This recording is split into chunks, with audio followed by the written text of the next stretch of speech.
ఈ జంటకేమైందని కోలీవుడ్ మొత్తం కోడై కూస్తోంది. ఎప్పుడూ జంటగానే కనిపిస్తారు, జంటగానే ఫోటోలు పెడతారు. ఇప్పుడు మాత్రం అలాంటి పరిస్థితి లేదు. అంతా సింగిల్ అంటోంది అమలా పాల్. కొంతకాలంగా సోషల్ మీడియాలో భర్త మిస్ అయ్యాడు. ఇప్పుడు ఫంక్షన్స్ కూడా సింగిల్ గానే అటెండ్ అవుతోంది.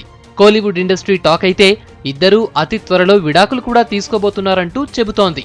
దీనికి కారణాలు కూడా చాలానే ఉన్నాయట. 3 ఏళ్లు ప్రేమించి పెళ్లి చేసుకున్న డైరెక్టర్ విజయ్, అమల ఏడాది వరకు బానే ఉన్నారు. ఏడాది పాటు హనీమూన్ పేరుతో విదేశాలన్నీ తిరిగొచ్చారు. భర్త నిర్మించిన చిత్రాలకు నిర్మాతగా వ్యవహరించారు. భర్త చాలా బాగా చూసుకున్నాడని తెగ ఇంటర్వ్యూలు కూడా ఇచ్చింది. అయితే అమల వెంట నిత్యం ఆమె కుటుంబ సభ్యులుంటారట. ప్రతి అంశంలో వాళ్ల జోక్యం పెరిగిపోవటం, అమల కూడా వాళ్లని సపోర్ట్ చేస్తూ భర్త విజయ్ని నిర్లక్ష్యం చేయటం విభేదాలకు కారణమంట.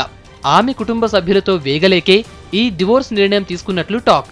ఇటీవలే సూర్యతో కలిసి పసంగ 2 మూవీలో నటించింది. అది హిట్ అయింది. ధనుష్ మూవీ అమ్మ కణుక్కు మూవీలో కీ రోల్ చేసింది. లేటెస్ట్ గా ధనుష్ బిగ్ ప్రాజెక్ట్ వెట్రి మారన్ మూవీలో కూడా అమలను తీసుకున్నాడు.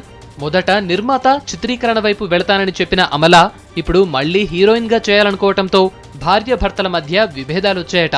దీనికి అమల కుటుంబ సభ్యులు కూడా నటన వైపే ప్రోత్సహిస్తూ ఉండటంతో విడాకులు తీసుకోవాలని నిర్ణయం తీసుకున్నట్లు కోలీవుడ్ కోడై కూస్తుంది. చూడాలి అఫీషియల్ అనౌన్స్మెంట్ ఎప్పుడొస్తుందో.